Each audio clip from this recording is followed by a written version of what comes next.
कारण करुणावृणाले भक्तवान कल्पतरु तरुद्युत पीतांबर धारी भगवान श्री बालकृष्ण लाल की वांग्मयी प्रतिमूर्ति ग्रंथराज श्रीमद् भागवत महापुराण की जय। और श्रीमद् भागवतम के इस सत्संग सत्र में उपस्थित आप सभी वैष्णवों का हार्दिक स्वागत। और श्रीमद् भागवतम के अंतर्गत पंचम स्कंद में श्री सुखदेव गोस्वामी परीक्षित महाराज को भगवान के श्रीमद् भागवत में जो 24 अवतारों का वर्णन है उसमें से भगवान ऋषभदेव के सबसे बड़े सुपुत्र भरत महाराज के जीवन चरित्र के विषय में वर्णन कर रहे हैं, जहां पर श्री भरत महाराज गंडकी क्षेत्र में, नेपाल में जो गंडकी नदी बहती है वहां पर शालिग्राम क्षेत्र में, वहां पे दिव्य साधना में लगे थे, लेकिन एक हिरण के बचने में उनका आसक्ति हो गया और उसी को स्मरण करते करते उन्होंने ये देह को त्यागा और अगला जन्म उनको हिरण का प्राप्त हुआ। उस जन्म में भी उनको अपने पूर्व जन्म के भजन का पूरा स्मरण था और उसी अवस्था में एकांतिक जीवन बिताते हुए उस हिरण के जन्म में उन्होंने अपना जो जीवन है, जिंदगी है, व्यतीत किया, समय व्यतीत किया। अंत में गंडकी नदी में, भागवत में वर्णन है, आधा शरीर उन्होंने अपने गंडकी नदी में रखा, आधा शरीर गंडकी नदी के बाहर, इस अवस्था में हिरण का शरीर त्यागा। उसके उपरांत तीसरा जन्म उनको अंगिरा यानी अंगिरस ब्राह्मण कुल में प्राप्त हुआ और यहाँ पर उन्होंने अपने पूर्व जन्म से क्या प्राप्त की? एक शिक्षा प्राप्त की कि किसी भी तरह से इस भौतिक संसार के किसी भी विषय वस्तु में, किसी भी व्यक्ति विशेष में आसक्ति को धारण नहीं करना है, क्योंकि जहां पर मन की आसक्ति संसार के किसी भी वस्तु में, किसी भी व्यक्ति में अगर धारण किया जाए तो हो सकता है कि उसकी आसक्ति इतनी प्रगाढ़ हो जाए कि अंतिम समय में, जीवन के अंतिम काल में जहां पे भगवान का स्मरण करना चाहिए वहां पर उस व्यक्ति का स्मरण होगा और अनायास उसके अनुरूप, उसी भाव के अनुरूप अगला जन्म प्राप्त होगा। इसलिए भरत महाराज अपने तृतीय जन्म में अपने पूर्व 2 जन्मों का जो वृत्तांत है, जो घटी हुई घटनाएं हैं उनके जीवन की, उससे उन्होंने एक शिक्षा प्राप्त की। अभी इस जन्म में मैं किसी भी व्यक्ति के साथ अपना संबंध स्थापित नहीं करूंगा, सब उल्टा काम करूंगा जिससे लोग मेरे पास ना आकर मुझसे क्या करें, दूर चले जाए। कभी कभी हम लोग देखते हैं महात्मा लोगों के जीवन में, जो वास्तविक महात्मा होते हैं वो हमेशा ऐसे अटपटे काम करते हैं जिससे लोग उनके क्या करें, दूर रहें। जैसे भगवान ऋषभदेव का ही वर्णन आता है भागवत में। इन्हीं भरत महाराज के जो पिता श्री ऋषभदेव भगवान कैसे रहते थे, समग्र सिद्धियां उनके सामने हाथ जोड़ के खड़ी कि हमको स्वीकार करो, लेकिन उन्होंने सिद्धियों को अस्वीकार किया, स्वीकार नहीं किया, क्योंकि वो जानते थे आज कोई भी सिद्धि को मैं स्वीकार करूंगा, सिद्धि के नाते किसी का भला करूंगा तो वही फिर क्या होगा, सब जगह प्रचार हो जाएगा, लोग फिर आते जाएंगे, लोगों से संपर्क ज्यादा बढ़ता जाएगा, फिर जो भगवान के प्रति जो भजन होना चाहिए, आसक्ति होनी चाहिए, वो लोगों के प्रति हो जाएगी। क्या होता है, एक होती है पुत्रेष्णा, एक होती है वित्तेष्णा, एक होती है लोकेष्णा। ये तृष्णा बड़ी डेंजरस है ना। अपेक्षा, आशा, तृष्णा, हाँ, एक इस तरह के शब्द है जहां पर अपेक्षाएं बढ़ती है, यानी कोई अपेक्षा, जैसे भगवान कहते हैं निरपेक्ष व्यक्ति उनको पसंद है। भगवान को कौन पसंद है? जिसको कोई अपेक्षा नहीं है, वो कर्म करता है, उपकार करता है, परोपकार करता है, इस भावना से करता है कि वो भगवत भाव से भावना परोपकार करता है कि इसमें भी ठाकुर जी विद्यमान है, ये भी ठाकुर जी का अंश है। क्योंकि भगवान स्वयं गीता में कहते ममे वांशो जीव लोके जीव भूत सनातन, सारे जीव अनेक योनियों में, 84 लाख योनियों में जितने भी जीव है सब भगवान के अंश है, सनातन अंश है। इस नाते वो परोपकार में रत होता है, लेकिन भगवत भाव से पूरित होकर, इस नाते वो उसमें आसक्त नहीं होता, अटकता नहीं है। लेकिन भरत महाराज इसके प्रत्यक्ष प्रमाण हैं कि भगवान की माया बहुत ही कैसी है, बहुत ही प्रभावशील है, बहुत तेज है, हाँ, और बड़ी कष्टप्रद है। उसका प्रभाव कैसे वो अपने जाल में हमको फंसाएगी, कोई भरोसा नहीं है। इसलिए कभी कभी सतर्क जीव होते हुए भी भगवान की माया के द्वारा ठग लिए जाते हैं, है ना। और मन तो हमेशा रेडी रहता है हमारा। सबसे बड़ा कारण हमारे बंधन का और मोक्ष का मन है। इसलिए आसक्ति किसी भी विषय वस्तु के प्रति हमारे मन में धारण न हो, इसलिए महात्मा लोग क्या करते हैं, अटपटे काम करते हैं, ऐसे कार्य करते हैं जो जगत के लोगों के व्यवहार के पूरे विरुद्ध होते हैं।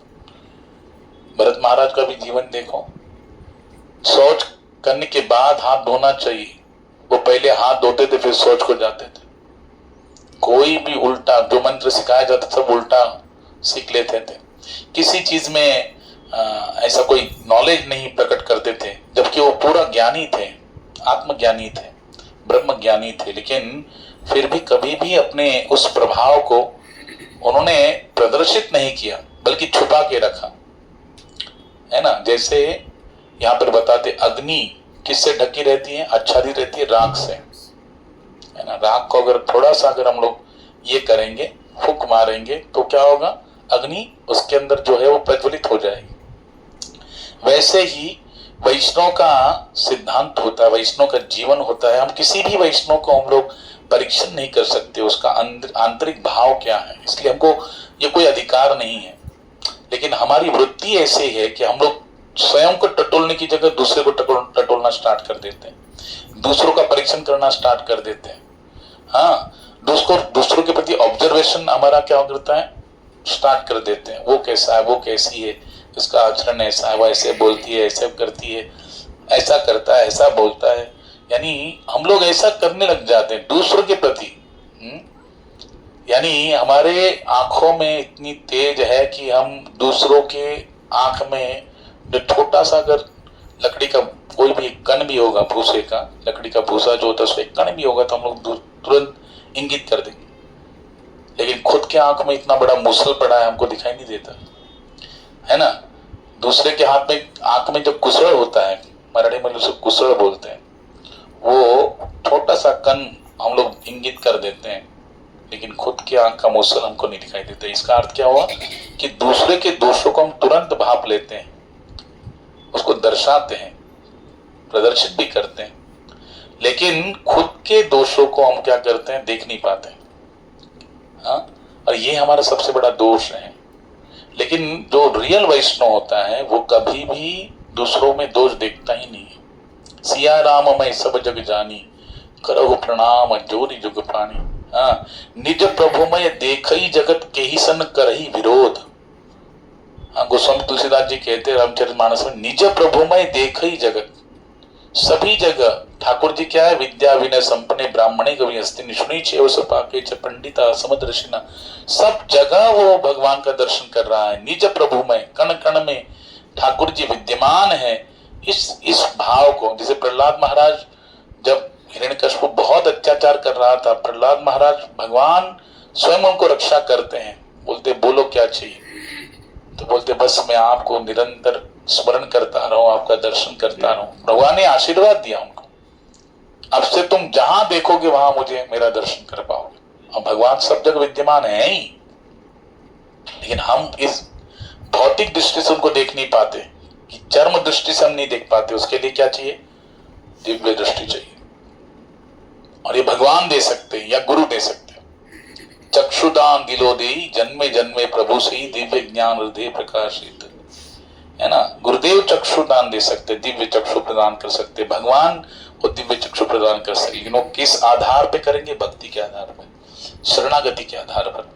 इसलिए वहां पर महात्मा लोग क्या, किस भाव में विद्यमान रहते हैं कि वो सब जगह भगवान का दर्शन करते हुए, सभी जीवों में भगवत भाव धारण करते हुए फिर उनकी सेवा में लगते हैं। इसलिए उनको कोई दोष नहीं लगता, वो उनके अंदर दोष नहीं देखते, बल्कि क्या देखते हैं, हाँ, गुणों का बखान करते, गुण देखते हैं।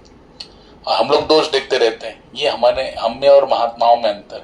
महात्मानस्तु माम पार्थ दैवीं प्रकृतिमाश्रिताः भजन करन मनसो ज्ञात्वा भूतानि मभ्यम। भगवान गीता में कह रहे हैं अनन्य मन से वो भगवान का भजन करते हैं और दैवी प्रकृति के आश्रित रहते हैं। हम भौतिक प्रकृति के आश्रित रहते हैं, महात्मा लोग दैवी प्रकृति के, आध्यात्मिक प्रकृति के आश्रित रहते हैं, योग माया के आश्रित रहते हैं। इसलिए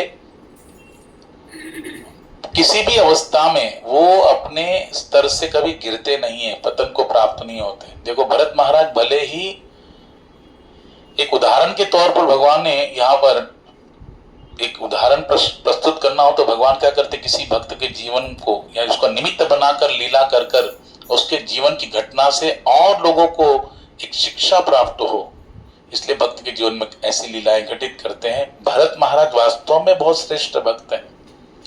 अब देखें, ये इसका प्रमाण है। भगवान गीता में कहते हैं नेहाभिक्रमण आशोस्ते प्रत्यवाय न विद्यते स्वल्पमप्यस्य धर्मस्य त्रायते महतो भयात्। भगवान ने गीता में कहा कि कोई भी व्यक्ति, कोई भी जीव जब भगवान की सेवा करता है वो कभी भी नष्ट नहीं होती। जितना हम नाम लेंगे, जितना हम सेवा करेंगे, जितनी हम कथा श्रवण करेंगे, एकादशी करेंगे, धाम की यात्रा करेंगे, जो भी भगवान संबंधित सेवाएं हो अगर हम करते हैं उसको कभी भी नष्ट होती नहीं, कभी भी नष्ट नहीं होती। इसका प्रमाण भरत महाराज है।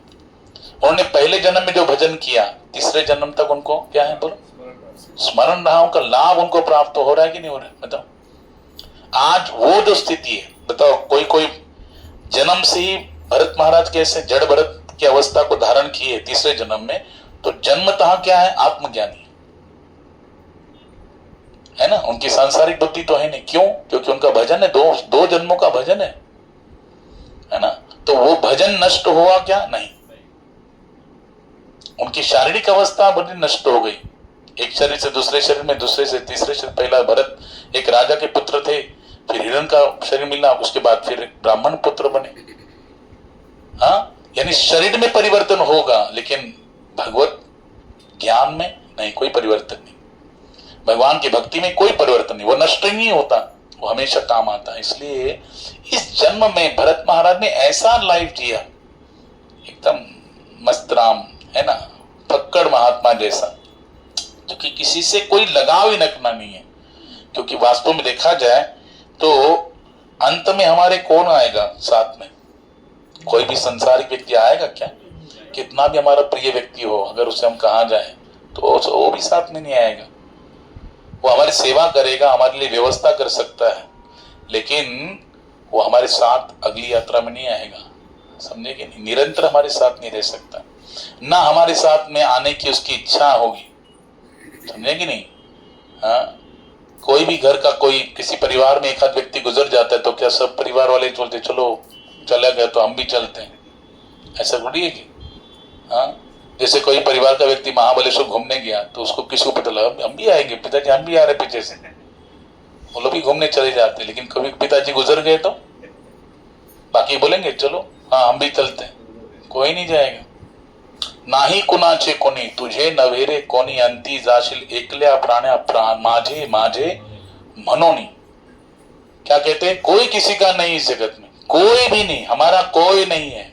नाही कुणाचे कोणी, कोई किसी का नहीं है, तो तेरा भी कोई नहीं है, अंत में अकेला ही जाएगा, है ना। अकेले आए थे, अकेले ही जाएंगे, है ना। हाँ, और वो बोलते ना गाना, मुसाफिर हो यारो, ना घर है ना ठिकाना, हाँ मुझे बस चलते जाना है ना। यानी अकेले ही जाना है, वहां पे ना घोड़ा है ना गाड़ी है, वहां तो पैदल ही जाना है।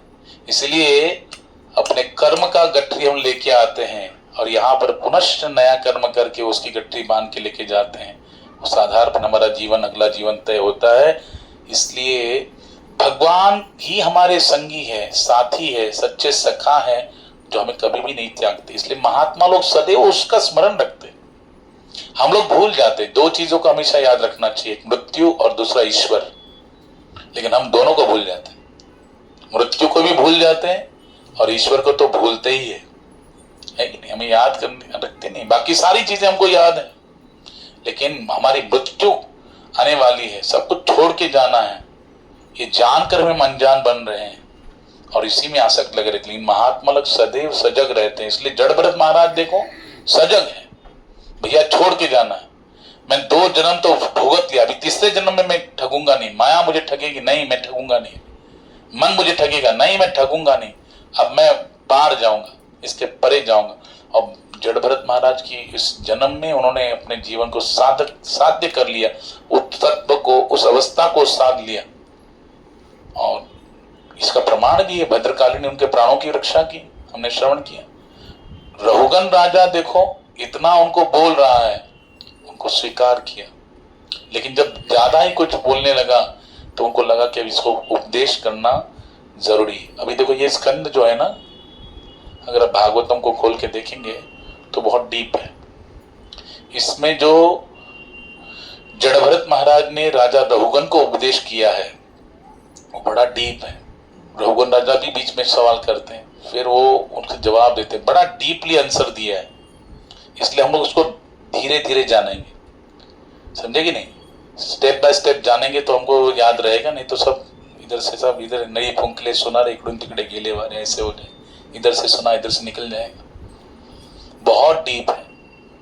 हाँ, मैंने इसको अध्ययन किया तो बहुत डीप है। हाँ, यानी वो स्मरण के परे है, इसलिए उसको पढ़कर उसको फिर एक्सप्लेनेशन करना पड़ेगा, क्योंकि इतना डीप नॉलेज भागवत में है। इसके उपरांत फिर ब्रह्मांडीय संरचना कैसे होती है, एक यूनिवर्स का कैसे स्ट्रक्चर होता है। एक यूनिवर्स में 14 प्लैनेट्स होते हैं, 14 लोक होते हैं ब्रह्मांड में। उस ब्रह्मांड के लोकों की कैसे संरचना है, यानी स्ट्रक्चर कैसा है, उसका वर्णन भी भागवत में इस पंचम स्कंद में दिया है। भागवतम में, इसी भागवतम के पंचम स्कंद में सुखदेव गोस्वामी, जो हम लोग यहाँ पर जो पाप कर्म करते हैं, उस पाप कर्म का जो फल उसे भोगना पड़ता है, वो कहाँ पे भोगना पड़ता है? संयमनीपुरी, यमपुरी, नरक। हाँ वो है। हमको लगता है कि क्या है, किसने दिखा स्वर्ग, किसने दिखा नरक। नास्तिक लोग इस पे विश्वास नहीं करते हैं। लेकिन हमारे पास क्या है, प्रभुपाद जी कहते थे कि भैया कुछ भी है, मेरे पास शास्त्र प्रमाण है। हमारे पास क्या, किस आधार पे हम बोलते हैं? हम ऐसे लाइटली नहीं बोलते, काल्पनिक नहीं है। हाँ, हम लोग ऐसे मनगढ़ंत नहीं बोलते, हम लोग शास्त्र प्रमाण है। हमारे पास शास्त्र है, गीता, भागवत, पुराण, उपनिषद, हाँ वेद, ये क्या है? ये प्रमाण है। हाँ, और एक प्रामाणिक भगवान का, इसलिए कहते हैं क्या धर्म तो साक्षात भगवत प्रणीतम। यमराज जी अपने दूतों को कहते हैं, धर्म की परिभाषा कहते हैं, धर्म तो साक्षात भगवत प्रणीतम।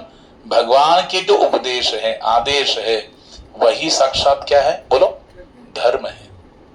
इसलिए शास्त्र प्रमाण है ना। जैसे एक उदाहरण देते प्रभुपाद जी की, किसी बच्चे का अगर पिता उसे मालूम नहीं है और वो पूरा गांव भर ढूंढता है, हर एक व्यक्ति को पूछता है, तो हर एक व्यक्ति अलग अलग व्यक्ति के पास संकेत करता है, ये तुम्हारा बाप है, ये तुम्हारे पिता है, ये तुम्हारे पिताजी है। लेकिन सच्चे अगर उसको पिता का पता चाहिए तो उसको कहाँ जाना चाहिए? माँ के पास। माँ बताएगी कि नहीं तुम्हारे पिताजी, और उसको विश्वास होना चाहिए। माँ प्रामाणिक है, और माँ जिस पिता की तरफ, व्यक्ति की तरफ इंगित करेगी, संकेत करेगी, वो उसका क्या वास्तविक, बोलो, पिता है। वैसे शास्त्र हमारी माँ है, और वो हमें अपने सच्चे पिता का, यानी भगवान का क्या करती है? एड्रेस, हाँ, पता बताती है। इसलिए हर बात किस आधार पर प्रमाणित होती है? शास्त्र प्रमाण। इसलिए भगवान ने गीता के 16वें अध्याय में कहा, अर्जुन ने प्रश्न किया, प्रभु क्या करना चाहिए, क्या नहीं करना चाहिए, कैसे तय करेंगे, किस आधार पर तय करेंगे? तो भगवान कहते, तस्मा शास्त्र प्रमाणम ते कार्य अकार्य व्यवस्थित। ठाकुर जी कहते हैं तस्मा शास्त्र प्रमाणम ते, कि जो शास्त्र प्रमाण है, शास्त्र जिसकी आज्ञा कर रहा है कि ये करना हाँ जरूरी है, ये करना फायदे कारक है, ये पाप कर्म करना क्या है, इससे आपका नुकसान होगा, आपको फल भोगना पड़ेगा, आपको घोर यातनाएं भोगनी पड़ेंगी। तो ये हम कैसे तय करेंगे, ये अच्छा है कि बुरा है, ये सही है, ये गलत है, ये धार्मिक है, ये अधार्मिक है? तो हम लोग तय करेंगे शास्त्र के आधार पर। और जो शास्त्र के अवहेलना करता है तो क्या करेगा? भगवान ने कहा यह शास्त्र विधि मनुष्य वर्तते कामकारत न सिद्धिम वाप्नोति न सुखम न पराम गतिम, कि अगर वो नहीं मानेगा शास्त्र की बात को, न वो सुखी होगा, न उसे सिद्धि प्राप्त होगी, न मरने के बाद उसकी परम गति होगी, उसका उद्धार भी नहीं होगा। इसलिए आपको मानना पड़ेगा। इसलिए शास्त्रीय प्रमाण के आधार पर भागवतम के पंचम स्कंद में सुखदेव जी कहते हैं कि पाप कर्म जो करता है उसको भोगने के लिए 28 प्रकार के नरकों का वर्णन किया है। तो जैसा कर्म करेगा उस आधार पर उसको क्या करेंगे बोलो, उस प्रकार का नरक है। तामिश्र, अंध तामिश्र, रोरो, महारोरो, असिपत्रवन, वज्रकंटक, शाल्मली, हाँ, अयप्पान नरक है, कुंभीपाक नरक है, तप्त सुरमी नरक है। यानी 28 प्रकार का नरकों का वर्णन है, वो भी डीपली है, वो भी हम लोग श्रवण करें। इसलिए मैं पहले आपको कहता हूं, जिसको डीपली श्रवण करना हो, हाँ, जो इंटरेस्टेड हो, हाँ, वो श्रवण कीजिए। अगर जिसको नहीं है फिर भी श्रवण कीजिए। आपको क्या होगा, भगवान कहते हैं जब आपको श्रवण करेंगे ना भगवान की उपदेश को, भगवान के चरित्र को, भगवान के लीलाओं को, तो धीरे धीरे क्या होगा, जो हमारा कठोर मन है, जैसे लोहा कठोर होता है ना, लोहे से अगर हमको कोई वस्तु बनानी है, समझो कुल्हाड़ी बनानी है या तलवार बनानी, तो हम लोग को क्या करना पड़ेगा, पहले डायरेक्टली बना सकते हैं क्या? नहीं।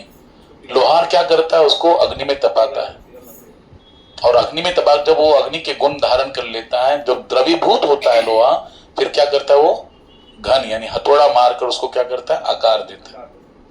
यानी वो लोहे को जो कठोर है उसको पहले क्या करना पड़ेगा, अग्नि में तपाकर द्रवीभूत करना पड़ेगा, तब जाके उसमें आकार आ सकता है। वैसे मन भी कठोर है। जब हम भगवान की लीला को श्रवण करते हैं, भगवान के चरित्र को श्रवण करते हैं, उपदेशों को श्रवण करते हैं, तो हमारा मन जो है ना कठोर, ये भी इंद्रिय है ना। भगवान ने कहा गीता के 10वें अध्याय, इंद्रियाणां मनश्चास्मि, समस्त इंद्रियों में मैं कौन हूं, बोले मन हूं। मन ही भगवान का स्वरूप है। तो जब हम भगवान की कथा को ध्यान से श्रवण करते हैं तो धीरे धीरे हमारा मन जो है वो बड़ा कठोर है, लेकिन फिर कथा सुनते सुनते सुनते सुनते, भगवान की महिमा सुनते सुनते क्या होता है, द्रवित होता है। और उस समय हमको क्या करना, विवेक का हथौड़ा मारना। अस प्रभु दीन बंधु हरि कारण रहित दयाल, तुलसीदास शट ताहि भज छाड़ कपट जंजाल। गोस्वामी तुलसीदास जी अपने शट मन को कहते हैं, अरे वाह, अभी बड़ा तो द्रवित हो रहा है, अभी बड़ा तो भगवान का गुणगान गाने में बड़ा मस्त हो रहा है, लेकिन अस प्रभु दीन बंधु हरि कारण रहित, इतने भगवान दीन बंधु है, दीनानाथ है, कारण रहित, बिना कारण के किसी पर भी क्या कर दे, करुणा कर देते, दयालु। हाँ, तुलसीदास शठ ताहि भज, शठ किसे कह रहे, मन को। हे शठ मन, क्या करो, भगवान का भजन करो। अभी तुम इतना द्रवित हो रहे हो तो भजन क्यों नहीं करते हो? तब मन पर थोड़ा विवेक का थोड़ा मार गए। इसलिए महात्मा लोग इसमें बड़े निपुण होते हैं, बहुत निपुण होते हैं। जड़भरत महाराज ने क्या किया, अपने उसी मन को, जिस मन ने उनको क्या किया था बोलो, पहले जन्म में हिरण में आसक्त किया था, जिसके कारण उनको हिरण का जन्म लेना पड़ा, जबकि वो भक्ति के बहुत ऊंचे स्तर पे थे, बहुत ही ऊंचे स्तर पर। बस एक स्टेप चढ़ जाते तो कृष्ण प्रेम प्राप्त कर लेते। लेकिन उस अवस्था में भी केवल इस मन, शट मन ने क्या किया, उनको गिरा दिया, आसक्त कर दिया हिरण में, और वो अपने लक्ष्य से पूरे क्या हो गए, दूर हो गए। इसीलिए इस जन्म में पूरे सतर्क है, पूरे सतर्क है, भगवान में अपने मन को एकदम स्थिर करके रखा है, और वहां से हिल नहीं रहे, निरंतर सजगता से मन की सारी जो क्रियाओं पर ध्यान देते हुए, कहीं ये मन मुझे ठग न ले, कहीं ये माया मुझे ठग न ले, हाँ, कोई अहंकार मेरे अंदर प्रबलता से प्रकट न हो जिसके कारण मैं ठग लिया जाऊंगा, भगवान की भक्ति से च्युत हो जाऊंगा। इसलिए निरंतर सजग रहते हुए भगवान का स्मरण करते रहते हैं। हरे कृष्ण कृष्ण कृष्ण हरे हरे, हरे राम राम राम हरे हरे। इसलिए महात्मा लोग कैसे, महात्मा का गुणगान करते भगवान कहते कैसे है, उनका लक्षण क्या, सततम कीर्तयन्तो माम, महात्मा लोग क्या करते हैं? सततम कीर्तयन्तु माम, निरंतर भगवान नाम का कीर्तन। माम यानी मेरा, भगवान कह रहे हैं। यतन्तच्च दृढ़व्रताः, पूरे प्रयत्नशील होकर दृढ़ व्रत से मेरा भजन निरंतर करते हैं। नमस्त्यन्तच्च माम भक्त्या नित्ययुक्ता उपासते, नित्यता से नित्य उनकी उपासना चलती है। उनकी दिनचर्या में आप कभी भी देखना, जो सच्चे महात्मा होते हैं ना, उनकी दिनचर्या एकदम फिक्स रहती। उनका सोना टाइम पे होगा, उनका उठना टाइम पे होगा, उनकी हर क्रिया समय के अनुरूप होगी। और कभी भी कोई चाहे कितना भी आंधी आए, तूफान आए, बरसात आए, गर्मी पड़े, सर्दी पड़े, कुछ भी हो जाए, समझे कि नहीं, उनका भजन, उनकी दिनचर्या में कोई भी चेंजेस नहीं होगा। चाहे वो घर में रहे, चाहे वो कुटिया में रहे, चाहे महल में रहे, चाहे प्लेन में रहे या ट्रेन में रहे या बस में रहे या हॉस्पिटल में रहे, उनका समय, उनकी दिनचर्या एकदम फिक्स, उसमें कोई भी आपको परिवर्तन नहीं दिखेगा। ये उनका मैं देखा हूं, लक्षण देखा, समझे कि नहीं। ऐसे महात्मा में अपने स्वयं गुरु महाराज को देखा हूं, कैसा उनका जीवन, तो उनका फिक्स रहता है, दिनचर्या फिक्स है। चाहे कुछ भी हो जाए, उनको बुखार आ जाए, उनका कुछ भी हो जाए, लेकिन वो उस समय उनको करना है तो करना ही है। और हम लोग का कैसे, हम लोग तो केवल चांस देखते रहते, कब मुझे बुखार आ जाए, कब माला टेढ़ है कि नहीं। तो कारण देंगे, भैया बड़ा बड़ा बुखार था, आज मेरी कमर दर्द हो गया, आज मेरा ये दर्द हो गया, आज मेरा सिर दर्द हो गया, क्या बताओ माता जी, क्या बताओ प्रभु जी, है कि नहीं। तो बताओ ऐसे, हाँ, मिलिट्री का कैसे होना चाहिए भक्त को। मिलिट्री में देखो कड़क शासन होता है ना, डिसिप्लिन में। डिसाइपल किसे कहते हैं? जो डिसिप्लिन में रहता है। What is the meaning of disciple? हाँ, जो डिसिप्लिन में रहता है वही डिसाइपल है, जो नियमों के अधीन रहता है वो शिष्य है, उत्तम शिष्य है। इसलिए जड़ भरत महाराज के जीवन में आज भरत महाराज ने ये तय कर लिया, निरंतर उस अवस्था में रहे। राजा रघुगण को जो उपदेश दे रहे हैं उसमें वो कह रहे हैं कि देखो, तुम सोचते हो कि तुम स्वामी हो, हाँ, और ये सारी प्रजा तुम्हारी दास है, हाँ, इसलिए आप मुझे आज्ञा देने का प्रयास कर रहे हो, हाँ, परंतु मैं आपको बताना चाहता हूं कि ये मनोभावना दोष युक्त है। आप जो सोच रहे हो ना, ये आपकी मनोभावना कि मेरा स्वामी हूं, ये सारी लोग मेरी प्रजा लोग मेरे दास है, मेरे सेवक है, मैं जैसे चाहूं इनको अपनी सेवा में लगा सकता हूं, ये भावना ही आपके मन की बड़ी दोष युक्त है। और ये सब क्या है, ये तुम्हारा जो पद है वो क्या स्थायी है? बताओ, इस संसार में क्या परमानेंट है कुछ परमानेंट? हाँ, हमारे जो बाल्यावस्था, भगवान ने गीता में कहा, देहिनो अस्मिन् यथा देहे कौमारम यौवनम जरा। हाँ, हम जब जन्म लिए, बताओ वो कहाँ गया शरीर? बताओ, कितना भी प्रयास करो वो शरीर आ सकता है? इतना रहता है बालक, है ना, संतान उत्पन्न होती है माँ की, तो बताओ वो कुछ महीने रहता है, कुछ 1 साल रहेगा, उसके बाद वो बढ़ता है, तो वो शरीर कहाँ गया? और फिर से देखने नहीं, फोटो में देख सकते हैं, पुनश्च उसको धारण नहीं कर सकते। अच्छा, थोड़ा और बड़े हो गए तो जो चला गया, फिर वो जो धारण किया, हाँ, वो भी नहीं रहेगा ना। 10 साल का जो बच्चा होता है उसका शरीर की जो अवस्था होती है, लेकिन वही वो 15 साल का हो जाए तो 10 साल का जो शरीर है कहाँ गया? चला गया। वो 20 साल का होगा तो 15 साल का जो शरीर था कहाँ गया? चला गया। एक एक करके हमारा जो शरीर है, देहिनो अस्मिन् यथा देहे कौमारम यौवनम जरा, जरा यानी वृद्धावस्था, वृद्धावस्था तक हमारा जो शरीर है वो क्या हो रहा है? एक प्राप्त हो रहा है, दूसरा जा रहा है, चला जा रहा है, पिछला वाला चला जा रहा है, मर जा रहा है, यानी मर गया वो पुनश्च प्राप्त नहीं होगा चाहे कितना भी प्रयास करेंगे। तो बताओ, शरीर में ही इतना परिवर्तन है, सृष्टि में क्यों नहीं परिवर्तन होगा? ये संसार ही परिवर्तनशील है। संसरति इति संसारः, शास्त्र कहता है, जो निरंतर सरकता रहता है, जो निरंतर परिवर्तनशील है उसे संसार कहते हैं। जो निरंतर परिवर्तनशील है उसे ही ये दैहिक भौतिक शरीर कहते हैं। इसमें परिवर्तन होता रहेगा, लेकिन आत्मा अपरिवर्तनशील है, परमात्मा अपरिवर्तनशील है, उसमें कोई परिवर्तन नहीं होता। समझे कि नहीं? तो जो भगवान के विशुद्ध भक्त होते हैं वो शरीर के स्तर पर जिंदगी जीते ही नहीं है। हम सब शरीर के स्तर पर जिंदगी जीते हैं। हमको बुखार आ जाए तो हम सब भूल जाएंगे।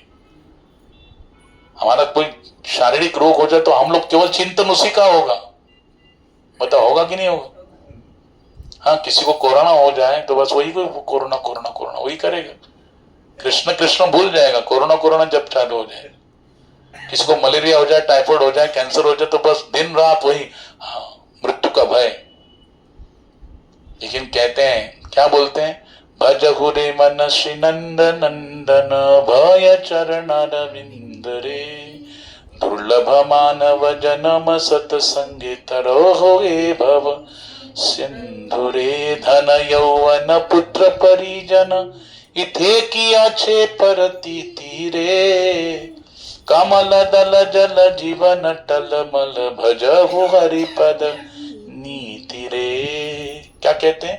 गोविंद दास करके भगवान के निज पार्षद कहते हैं, ये धन यौवन, ये जो धन है, वैभव है, यौवन है, पुत्र है, परिजन है, सब यहीं के यहीं धरा है। इथे की आछे परत इति रे, इसे के यहीं पे छोड़ना पड़ेगा और जाना पड़ेगा इसको छोड़ के। परत इति रे, फिर क्या, कैसा जीवन है हमारा मनुष्य जीवन? कमल दल जल जीवन टलमल। कमल का जो दल होता है उस पे जल टिकता है क्या? बता। जो कमल का पंखुड़ी होता है ना, उस पे आप जल डालो, वो क्या होगा? तुरंत नीचे गिर जाएगा। तो जिस तरह, जिस प्रकार से जितने समय के लिए कमल के दल के ऊपर जल का स्थिति होती है, उतना ही हमारा वैसे के वैसे हमारा जीवन टलमल, हमारा मनुष्य जीवन भी ऐसा का ऐसा ही है। अनिश्चित काल, कभी मृत्यु आएगी कोई भरोसा नहीं। अभी हमारे बहुत नजदीक के एक प्रभु जी, श्रीमान भास्कर प्रभु जी, इनका देहावसान हुआ। कभी हुआ? देखो कितना अच्छा उनका दिन था। 16 तारीख को ही भगवान की रथ यात्रा थी। जगन्नाथपुरी धाम में भगवान श्री जगन्नाथ जी अपने श्री मंदिर से निकलकर पहुंडी का आनंद लेते हुए ठाकुर जी अपने रथ पर विद्यमान हुए। जिस दिन रथ यात्रा हुई पूरी जगन्नाथपुरी धाम में, उसी दिन उनका प्रयाण हुआ। बहुत अच्छे भक्त, बहुत अच्छे भक्त, भगवान पर पूरी तरह निर्भर, गुरु पर तो सबसे ज्यादा भरोसा। कहते हैं आचार्य पर जिसका भरोसा होगा, तो भगवान बिना आचार्य की कृपा के नहीं मिलते। यस्य प्रसादात् भगवत प्रसादो यस्य प्रसादान् न गति कुतोपि, है ना? बोलते हैं ना, श्री गुरु चरणा पद्मा केवल भक्ति सद्मा वंदो मोई सावधान मते जहार प्रसादे भाई ए भव तारी आया कृष्ण प्राप्ति हो जहाँ होइते गुरु मुख पद्मा वाक्य चिते करिया क्या आरना करी मने आशा श्री गुरु चरणे रति ऐसे उत्तमा गति जे प्रसाद पुरे सर्व आशा। भगवान के जो प्रामाणिक प्रतिनिधि गुरुदेव है, उन पर जिसका प्रगाढ़ विश्वास है, भरोसा है, वो चाहे किसी भी अवस्था में रहे, गुरुदेव के माध्यम से भगवान उस जीव को अपने पास बुला लेते हैं, अपना कर लेते हैं, अपना लेते हैं, उस पर कृपा कर देते हैं। उनका बहुत बहुत अच्छा जीवन, हमेशा उन पॉजिटिविटी उनके अंदर रहती थी। मैंने अक्सर उनका बहुत साहचर्य प्राप्त किया, क्योंकि उनके घर में प्रोग्राम, जैसे यहाँ पे सुधीर प्रो के घर में प्रोग्राम होता है, वैसे उनके घर में एवरी थर्सडे को प्रोग्राम होता था भगवत गीता पर। तो बहुत नजदीक से उनका संबंध प्राप्त हुआ। लेकिन देखो, ऐसा उन्होंने सोचा भी नहीं था कि इस अवस्था को प्राप्त करते हुए, क्योंकि वो पूरी पॉजिटिविटी में रहते थे और हमको किसी को ऐसा नहीं लगा था कि ये जाएंगे करके। माता जी बता रही थी कि ऐसे लग ही नहीं रहता, केवल उनका जो स्टमक है थोड़ा सा पेन हुआ, और लेके गए, बस वहीं पे छोड़ गया शरीर। ज्यादा कुछ इतना ये नहीं हुआ। कहने का मेरा भाव क्या है, कमल दल जल जीवन टलमल भजहु हरिपद नीति रे। कमल का दल के ऊपर जितना जितना समय जल टिकता है, ऐसा ही हम सब का जीवन अनिश्चित काल के लिए भगवान ने दिया है। कोई निश्चित काल नहीं, कब कोई जाएगा, कब किसका नंबर आएगा। हाँ, इसलिए निरंतर क्या करना चाहिए, हरे कृष्ण कृष्ण कृष्ण हरे हरे, हरे राम राम राम हरे हरे। इसलिए यहाँ पर जड़ भरत महाराज जी कह रहे, हाँ, तुम्हारी मनोभावना ही दोष युक्त है, और ये जो सारे पद है तुम्हारे सब अस्थाई है, टेम्पररी है, कोई परमानेंट चीज नहीं तुम्हारे पास। और आप आज राजा हो और मैं आपका दास हूं, परंतु कल हमारी स्थिति इसके विपरीत हो सकती है। कल तुम दास होगे और मैं क्या होगा, राजा होंगे, है ना। वो कहते हैं ना, एक पुरोहित था, एक राजा के दरबार में कथा सुनाता था अलग अलग पुराणों की। तो राजा ने उसको 3 क्वेश्चन किए एक दिन। बोले बताओ कि भगवान है तो भगवान दिखते क्यों नहीं, भगवान सब जगह है ना, कण कण में है, तो भगवान दिखते क्यों नहीं। दूसरा प्रश्न किया कि भगवान कहां देखते हैं, भगवान कहां देखते हैं। तीसरा प्रश्न किया कि भगवान क्या करते हैं। पहला प्रश्न क्या किया बोलो,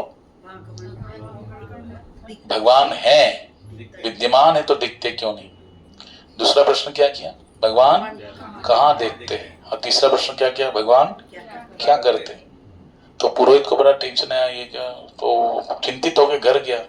तो उसकी जो कन्या थी, उन्होंने अपने पिताजी का चेहरा देखा, बड़े विदुषी थी, वो विद्वान थी, चतुर थी। बोले बाबा क्या हुआ। तो ऐसे से राजा ने किया है, राजा अगर नहीं सवाल का जवाब दिया तो राजा दंड देगा। तो बोले कल आप मत जाओ, मैं जाती हूँ, मैं उसका जवाब दूंगी। और फिर वहां पे गई तो बोले भगवान है तो दिखते क्यों नहीं है। बोले इस सवाल का मैं जवाब दूंगी, पहले आप मुझे एक पात्र में दूध लेके आई। दूध लेके आए, बोले देखो, उसने सवाल किया, बताओ राजा इस दूध में, ये जो दूध लाए इसमें घी है नहीं, दूध में घी है या नहीं, बोलो है ना, तो दिखता क्यों नहीं, है तो दिखता क्यों नहीं। अगर देखना है तो उस पर क्या बोलो, प्रोसेस। दूध को दही बनाओ, दही से क्या करो, फिर उसका मंथन करो, फिर क्या होगा, मक्खन निकलेगा। मक्खन को फिर आप ये करेंगे, थोड़ा सा तपाएंगे तो क्या होगा बोलो, घी बन जाएगा। ये प्रोसेस है ना, यानी दूध में घी है लेकिन दिखता नहीं, इसका प्रोसेस है, प्रोसेस करने से वो दिख जाएगा। वैसे ही भगवान है लेकिन दिखते नहीं, देखने के लिए भक्ति का प्रोसेस है। श्रवणम कीर्तनम विष्णु स्मरणम, जो नवदा भक्ति प्रहलाद महाराज भागवतम के 7वें स्कंद में बताते, भगवान की कथा को श्रवण करना पड़ेगा, नाम कीर्तन करना पड़ेगा, लीलाओं को स्मरण करना पड़ेगा, चरणों की सेवा करनी पड़ेगी, भगवान की पूजा करनी पड़ेगी, भगवान को नमस्कार करना पड़ेगा, दासी भाव से सेवा करने पड़ेगा। जो भी है हमारे पास सब भगवान के चरणों में समर्पित करना पड़ेगा। एकादशी धारण करनी पड़ेगी, निरंतर नाम चिंतन करना पड़ेगा, जो भगवान को प्रसन्नता दे ऐसे कार्यों में निरंतर रत रहना पड़ेगा। तब जाके हमको क्या होगा बोलो, भगवान के दर्शन होगा, उनकी कृपा से, है ना। कण कण में विद्यमान निज प्रभुमय देख ही जगत, यानी वो अवस्था प्राप्त होगी विशुद्ध भक्ति की। तो बोले यही भगवान है, लेकिन उनको देखने के लिए क्या चाहिए, प्रोसेस है। तो जब भगवान देखते क्या है, कहाँ देखते हैं, तो उन्होंने बोला एक दिया लाओ, दीपक लाया, और उसकी लौ जो है प्रज्वलित हुई, तो दीपक की लौ जो, बोले बताओ ये दिया जो लौ है, हाँ वो कहाँ किस दिशा में देख रही। बोले वो सब जगह देख रही है ना। बताओ दिया जब जलता है तो उसका प्रकाश क्या एक केवल उसी सामने ही जाएगा क्या, सब जगह जाएगा। वैसे भगवान सब जगह देखते हैं, उस दिए से उनका कि भगवान सब जगह देखते हैं, सभी जगह, क्योंकि सब जगह विद्यमान है। दूसरे सवाल का जवाब, तीसरा भगवान करते क्या है, तो उस समय बोला कि देखो इस सवाल का जवाब देने के लिए आपको आपका स्थान छोड़कर मेरे स्थान पे आना पड़ेगा और मुझे अपने सिंहासन पे बिठाना पड़ेगा। तब मैं बताऊंगी भगवान क्या करते। राजा बोला ठीक है।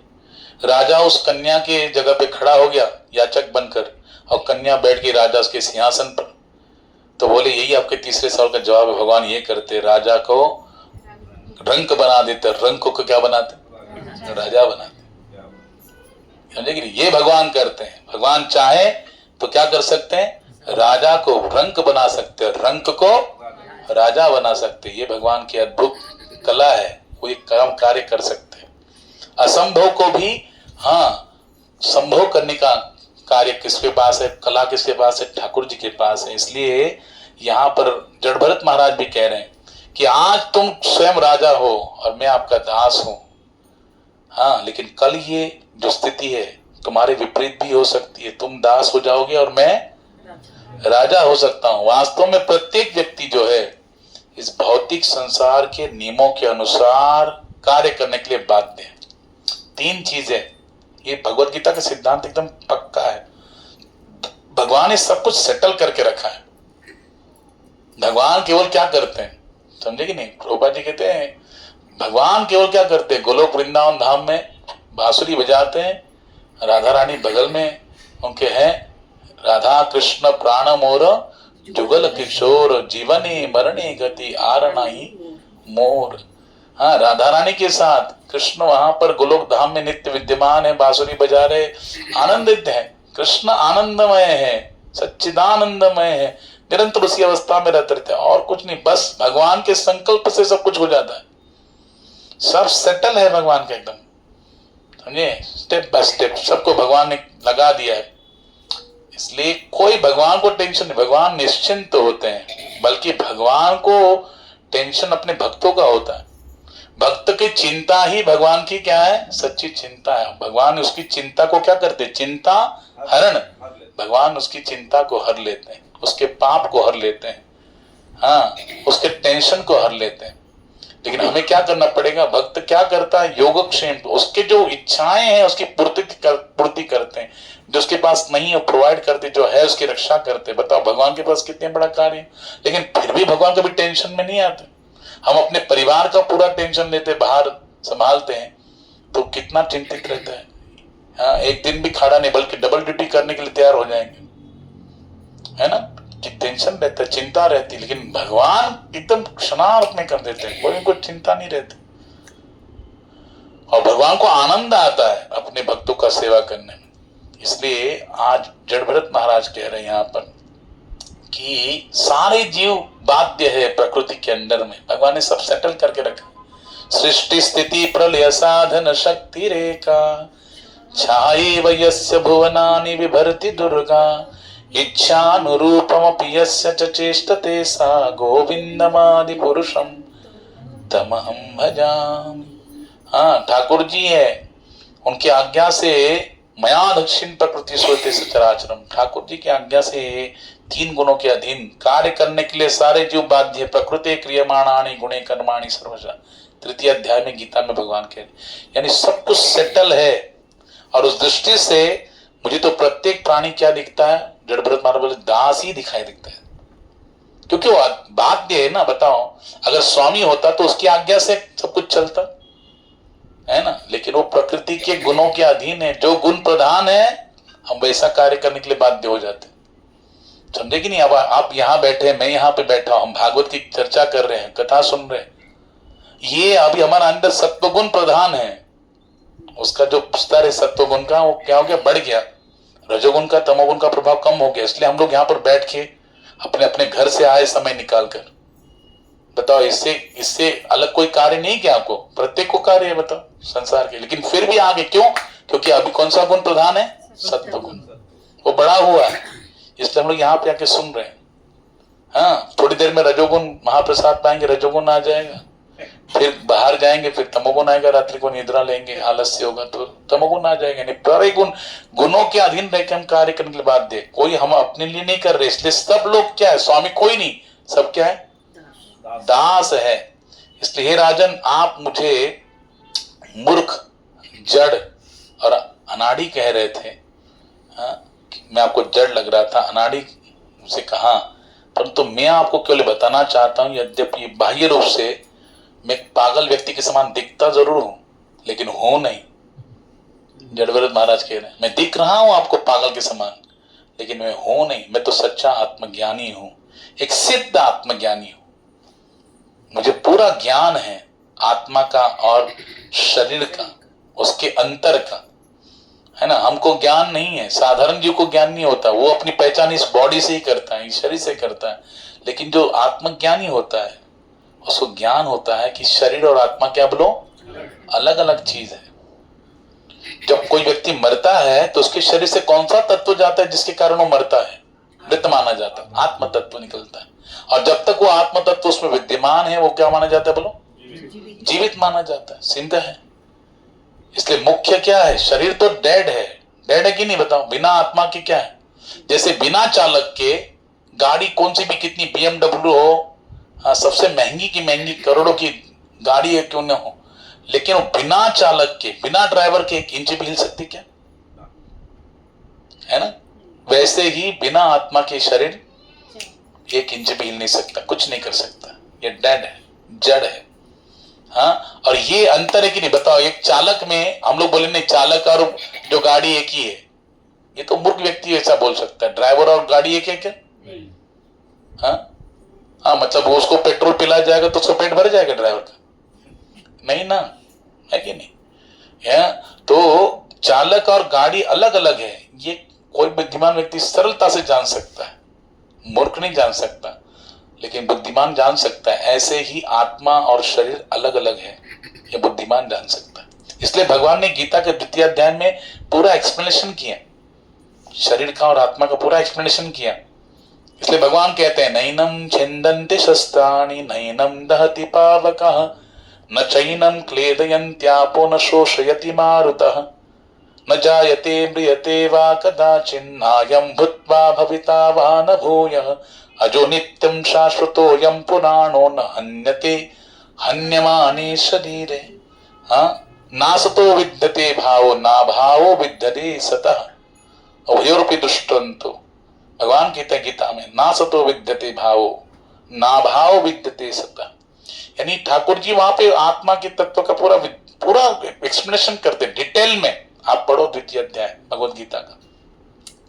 तो जो आत्म तत्व के बारे में ज्ञान रखता है वो जानता है कि शरीर जड़ तत्व से बना है।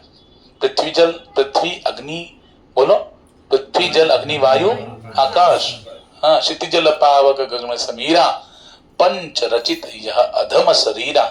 गोस्वामी तुलसीदास जी कह रहे हैं कि ये 5 तत्वों से शरीर बना है और ये क्या होगा?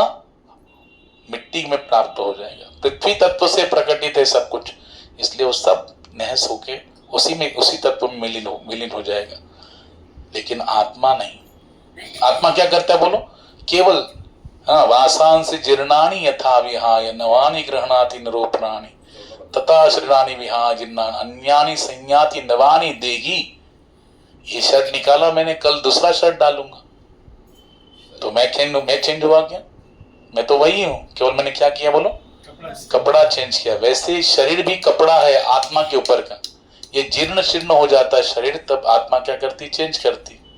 तो बताओ, इसके हम लोग आज ये शर्ट पहना, आज ये माता है ड्रेस पहनी, कल दूसरा ड्रेस पहनेंगे हम लोग, तो क्या उससे दुख होगा? हमारे घर वाले रोएंगे, अरे ये तो चेंज हो गया, ये तो कल जो ये कपड़े में था वो तो चला गया। ऐसा नहीं, चेंज हो गया। क्या चेंज हो गया? वस्त्र परिवर्तन से कोई दुख नहीं होता, समझे कि नहीं? वैसे ही हाँ, देह परिवर्तन से कोई दुख नहीं होता जो बुद्धिमान होता है, क्योंकि जानता है देह शीर्ण हो गया, आत्मा ने नया शरीर धारण किया। तो आत्मा नित्य बनी रहती है क्योंकि भगवान नित्य है और अंश भगवान का अंश होने के नाते आत्मा भी नित्य है। इस ज्ञान को जो धारण करता है, और ये केवल बोलने की चीज नहीं है, अनुभव का चीज है। क्या बोलो? अनुभव कीजिए। अभी भूख लगी है, आपने खाया, खाने के बाद जो तुष्टि हुई, ये बोलने की चीज है कि अनुभव की? आप भूखे थे, ये बोलने की चीज है कि अनुभव की? अनुभव की। आप प्यासे थे, आप ये अनुभव की चीज है कि बोलने की? अनुभव की। आपने प्यास बुझा ली पानी पीने से, जो तृप्ति हुई, ये बोलने की चीज है कि अनुभव की? अनुभव की। यानी अनुभव की चीज है। वैसे ही आत्म तत्व का हमें खुद को ये रियलाइजेशन होना, इसी को कहते हैं आत्म साक्षात्कार, सेल्फ रियलाइजेशन। क्या बोलते हैं इसको? सेल्फ रियलाइजेशन, आत्म साक्षात्कार। मैं कौन हूं, पहले ये हमें जानना चाहिए। जब हम ये जानेंगे कि मैं कौन हूं, तब हम जानेंगे भगवान कौन है। समझेगी नहीं? इसलिए मैं कौन हूं, इसको जानने के लिए हमको प्रोसेस फॉलो करता है भक्ति का। हाँ, इसलिए यहां पर भरत महाराज, जड़ भरत महाराज कह रहे हैं कि मैं आपको केवल बताना चाहता हूं कि बाह्य रूप से बड़े में पागल व्यक्ति के समान लगता, लेकिन मैं पागल हूं नहीं। मैं क्या हूं? आत्मज्ञानी हूं। और मुझे दंड देकर भला आपको क्या मिलेगा? अब ये आत्मा को, शरीर को दंड देंगे तो ठीक है, आत्मा को दंड देके क्या होगा? क्योंकि आत्मा को न शस्त्र काट सकता है, न अग्नि जला सकता है, न वायु सुखा सकता है, न जल गीला कर सकता है। ऐसा आत्म तत्व है। अच्छा, कितना बताओ, किसी ने आत्मा को देखा है तक? कोई आदमी गुजरा हो आपके सामने तो उसका शरीर छूटता है, तो जो आत्म तत्व है कितना सूक्ष्म है बताओ। 2019-20 में जो कोरोना आया था, किसी ने कोरोना को देखा? बोलो, कितना सूक्ष्म था। जो कोरोना था ये भी इसी संसार का जीव है, सूक्ष्म जीव है। हम उसको नहीं देख पा रहे, तो उसके, वो इतना सूक्ष्म है, उसके अंदर क्रियाशीलता उस आत्मा के कारण है, तो वो आत्मा कितना सूक्ष्म होगा। श्वेताश्वतर उपनिषद कहते हैं बालाग्रशत भागश्च छतदा कल्पितस्य च, बाल के अग्रभाग का 1000वां हिस्सा, यानी इस बाल का, एक बाल के अग्रभाग का जो पॉइंटेड अग्रभाग है उसका 100 टुकड़े करो, उस 100 टुकड़े में से एक टुकड़ा लो, फिर उसके 100 टुकड़े करो, उसमें से एक जो टुकड़ा निकलेगा वो है आत्मा का साइज। हमारे शरीर का साइज 3.5 हाथ है, किसी का 5 फीट, किसी का 4 इंच, किसी का 6 फीट है कि नहीं? हमारा प्रांजल का हाइट सबसे ज्यादा है, लेकिन उसके शरीर का हाइट है, प्रांजल का हाइट नहीं ना। वो प्रांजल का हाइट क्या है? श्वेताश्वतर उपनिषद बोल रहे बालाग्रशत भागश्च। हम सबका जो साइज है वो क्या है? इतना सूक्ष्म है। बाल के अग्रभाग का 1000वां हिस्सा, ये हमारा साइज है, ये हमारा स्वरूप है, ये हमारा आइडेंटिफिकेशन है, ये हमारी पहचान है। लेकिन हम लोग गलती से देहाभिमान के, देह भाव से हम लोग क्या मान रहे कि ये मैं शरीर हूं, और इसी से आप अपना क्या करते, पहचान देते हैं। समझे कि नहीं? ये मैं कुल खानदान का हूं, ये मेरा एजुकेशन है, हाँ, ये मेरी विद्वत्ता है, सब कुछ हम लोग इस शरीर से रिलेटेड बोलते हैं, आत्मा से नहीं। और आत्मा को इस शरीर से रिलेटेड कोई भी चीज की कोई आवश्यकता ही नहीं। आत्मा का भोजन क्या है? हरिनाम, हरे कृष्ण कृष्ण कृष्ण हरे हरे, हरे राम राम राम। सारे ड्राई फ्रूट्स, बादाम, काजू, पिस्ता, अखरोट किसके लिए? अंजीर वगैरह किसके लिए? शरीर के लिए। दाल चावल रोटी सब्जी किसके लिए? शरीर के लिए। ये फैन किसके लिए? शरीर के लिए। एसी किसके लिए? शरीर के लिए। घर किसके लिए? शरीर के लिए। गाड़ी किसके लिए? शरीर के लिए। हाँ, मान सम्मान, ये सब पैसा, ये ऐश्वर्य किसके लिए? बोलो, शरीर के लिए। हाँ, एसी टिकट चाहिए ट्रेन का, किसके लिए? शरीर के लिए। प्लेन चाहिए, किसके लिए? चार्टर प्लेन चाहिए, किसके लिए? हेलीकॉप्टर चाहिए, किसके लिए? शरीर के लिए। आत्मा के लिए क्या जरूरी है? कोई जरूरी नहीं, कोई भी जरूरी नहीं। हाँ, इसलिए जड़ भरत महाराज सब जानते हैं, केवल जानते नहीं है, रियलाइजेशन। और रियलाइजेशन तभी होगा जब हम भक्ति का प्रोसेस फॉलो करें। धीरे धीरे भगवान ही कृपा करके हमको रियलाइजेशन देंगे। हम पहचान जाएंगे कि हाँ, जीवे रसोपे कृष्णेर नित्य दास, कृष्णेर तटस्था शक्ति भेदा भेद प्रकाश। हाँ, भगवान से क्या है हम लोग? बोलो, प्रभुपाद जी कहते हैं हमारा वास्तविक जो वैष्णव तत्व क्या है? अचिंत्य भेद अभेद तत्व। कौन सा तत्व बोलो? अचिंत्य भेद अभेद तत्व। यानी एक जगह पे हम भगवान के समान भी है, और एक स्थान पर हम भगवान से क्या है? लघु भी है। भगवान विभु है, हम लघु है। कैसे? तो चैतन्य महाप्रभु बता रहे हैं इस तत्व को, कहते हैं कि हम गुणधर्म में भगवान के समान है, क्वालिटी में भगवान के समान है। भगवान भी सच्चित आनंद है, आत्मा भी सच्चित आनंद है। भगवान भी अजन्मा है, आत्मा भी अजन्मा है। भगवान भी सनातन है, आत्मा भी सनातन है। समझे कि नहीं? हमारा रियल जो आइडेंटिफिकेशन सच्चित आनंदमय है, भगवान के अंश होने के नाते गुणधर्म में एक समान है, लेकिन क्वांटिटी में भगवान विभू है। बताओ, भगवान ने अनंत ब्रह्मांडों की सृष्टि की कि नहीं? केवल संकल्प मात्र से उनके अनंत ब्रह्मांडों की उत्पत्ति हो रही, पालन हो रहा है, विलय हो रहा है। हम लोग कर सकते क्या? भगवान ने 7 साल की आयु में 7 दिन 7 रात गोवर्धन को धारण किया, कन्या उंगली पर धारण किया। भगवान सोचो, हम लोग उठा सकते क्या? उसकी परिक्रमा करने में हम हाफ जाते हैं, फफोले हाथ जाते हैं, हम लोग क्या उठाएंगे? भगवान ने इतने बड़े बड़े असुरों का वध किया, हम लोग तो देख के ही डर जाएंगे, देख के हार्ट फेल हो जाएगा हमारा, राम नाम सत्य हो जाएगा। हाँ सोचो, 18 किलोमीटर दूर लंबी चौड़ी पूतना 6 दिन के बालक ने मार दिया, कितनी बड़ी बात है। तो हम लोग ये नहीं कर सकते। तो क्वांटिटी में, शक्ति में, बलवत्ता में, विद्वत्ता में, सुंदरता में, त्याग में, यशस्वी जो उनकी कीर्ति में, सब भगवान विभू है, विशाल है। हम बहुत अनु है, हमको तो हमारे लोग पहचान नहीं पाते। हाँ, तो भगवान कुछ हम लोग पहचानते हैं। इसका मतलब क्या है, ये सब मैं एक्सप्लेन कर रहा हूं, इसका अर्थ क्या है? आत्मा और शरीर पूरा अलग है। ये विद्वान, ये जो विज्ञान है, ये जो जानता है, अनुभव करता, उससे कहते हैं सेल्फ रियलाइज सोल, आत्म साक्षात्कारी पुरुष, वो है जड़ भरत महाराज। इसलिए यहां पर जड़ भरत महाराज राजा रघुगन को बता रहे हैं कि तुम ऐसा सोच रहे हो, लेकिन मैं वैसा हूं नहीं।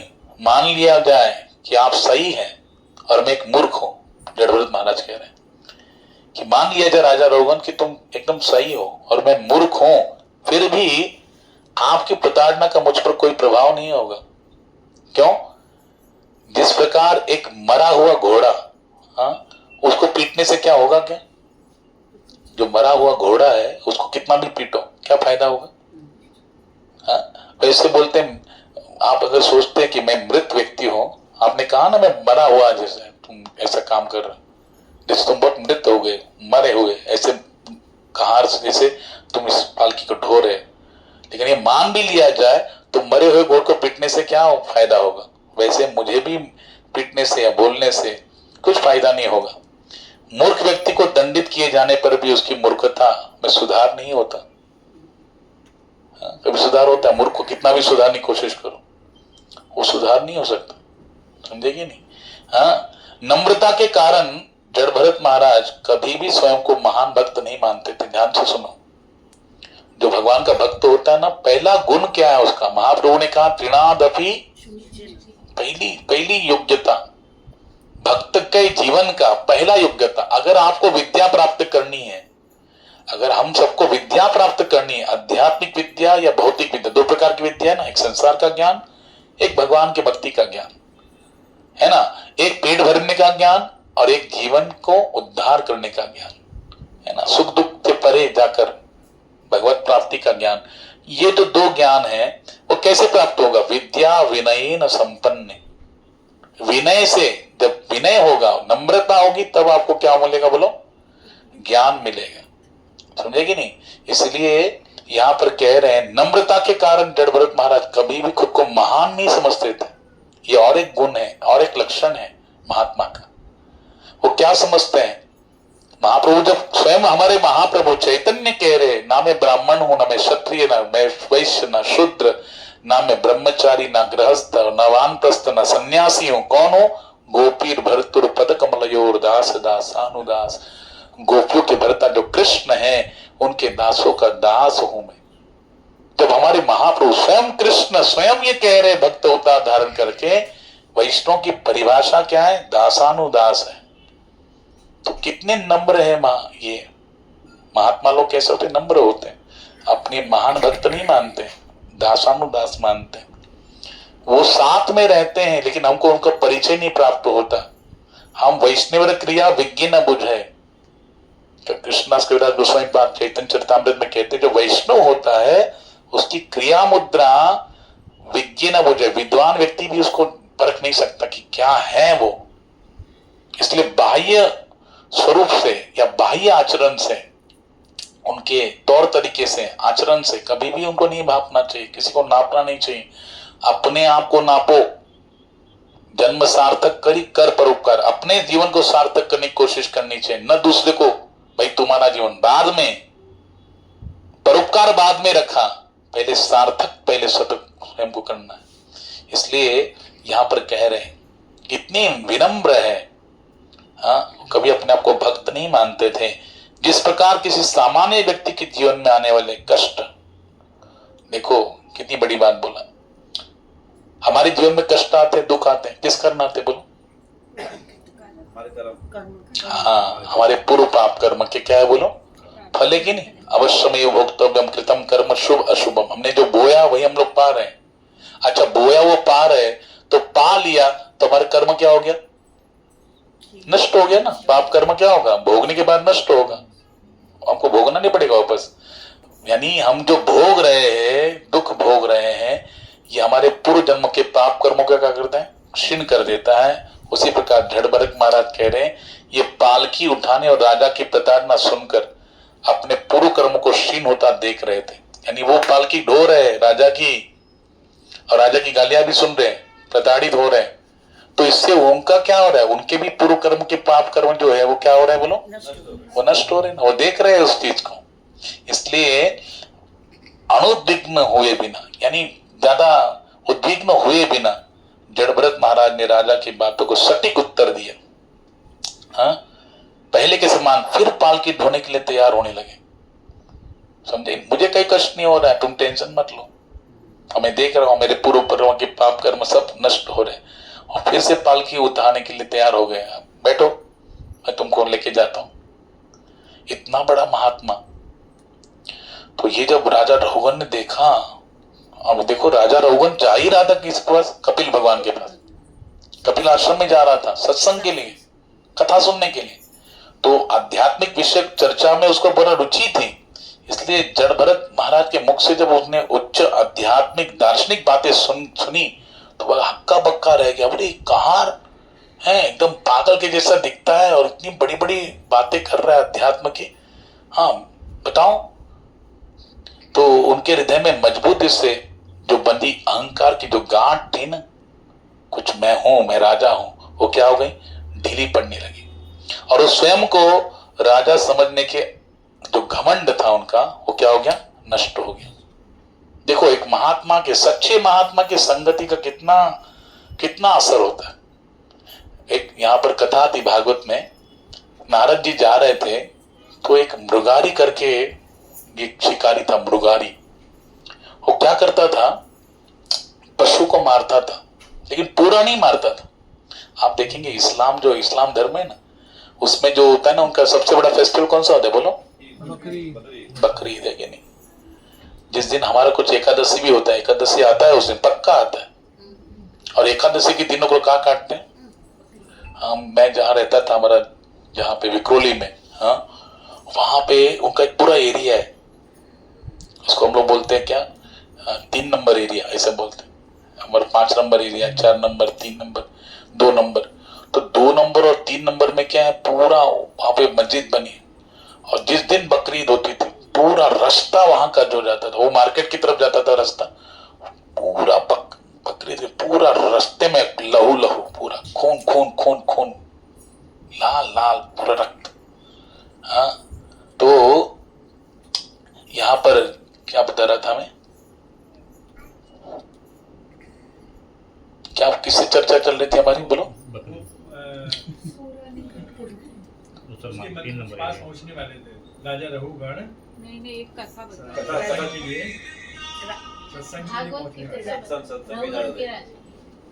रघुगण राजा की बात बता रहा था। रघुगण राजा कहाँ जा रहे थे? सत्संग के बाद जा रहे थे। तो देखो, हाँ मृगारी कथा बता रहे थे। वाह वाह वाह, थैंक यू। देखो मृगारी की कथा, संगति की बात बता रहा था, वैष्णव संगति से क्या परिवर्तन होता।